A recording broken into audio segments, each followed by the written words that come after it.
পদ্মা সেতু rail line, metro rail, elevated expressway, third terminal, Hatirjheel প্রকল্প, Purbachal 300 fit, উড়াল সেতু নির্মাণ, বঙ্গবন্ধু যমুনা সেতু, যমুনা রেল সেতু, সমুদ্র সীমা বিজয়, বঙ্গবন্ধু স্যাটেলাইট, রূপপুর পারমাণবিক বিদ্যুৎ কেন্দ্র, Karnaphuli tunnel, Cox's Bazar rail line, Cox's Bazar আন্তর্জাতিক বিমানবন্দর, ঢাকা ও চট্টগ্রাম এক্সপ্রেসওয়ে, দায়রা বিদ্যুৎ কেন্দ্র, রামপাল বিদ্যুৎ কেন্দ্র, মাথারবাড়ি তাপ বিদ্যুৎ কেন্দ্র, 119টি বিদ্যুৎ কেন্দ্র স্থাপন, পায়রা সমুদ্র বন্দর, 100টি ইকোনমিক জোন, 560টি মডেল মসজিদ, 1681টি মাদ্রাসা ভবন নির্মাণ, কওমি মাদ্রাসার স্বীকৃতি, উন্নয়নশীল দেশের উন্নতিকরণ, রোহিঙ্গাদের আশ্রয়দান, সমস্ত দেশকে রেলওয়ের আওতায় আনার উদ্যোগ, ফ্লাইওভার নির্মাণ, মহাসড়কগুলোকে 4, 6 ও 8 লাইনে উন্নীত করা, এশিয়া হাইওয়ে রোড প্রকল্প, ঘরে ঘরে বিদ্যুৎ, ফ্লাইওভার, নদী ভাঙ্গন রোধ, শ্রমিকের মজুর বৃদ্ধি, বয়স্ক ভাতা, মাতৃত্বকালীন ভাতা, বিধবা ভাতা, মুক্তিযোদ্ধা ভাতা, শিক্ষা ভাতা, প্রতিদ্বন্দ্বী ভাতা, স্বামী পরিত্যক্তদের ভাতা, জেলেদের খাদ্য সহায়তা, ইমামদের ভাতা, বাসস্থান, বৈশাখী ভাতা, ডিজি কার্ড, আরো অজস্র।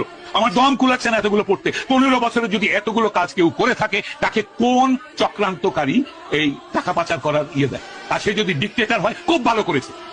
বাংলাদেশের গত 10 মাসে প্রমাণিত যে বাংলাদেশের ডিক্টেটরশিপ না থাকলে যে কোনো মানুষ যে কোনো মানুষকে মব লিঞ্চিং করবে, ধর্মের নামে করবে, হিন্দু বলে করবে, কপালে টিপ পরেছে বলে করবে, মাথায় হেজাব দেয়নি বলে করবে, মাথায় টুপি পরেনি বলে করবে, মাথায় জটা থাকলে করবে, মাজারে বসে ফকির হলে তাকে মারবে।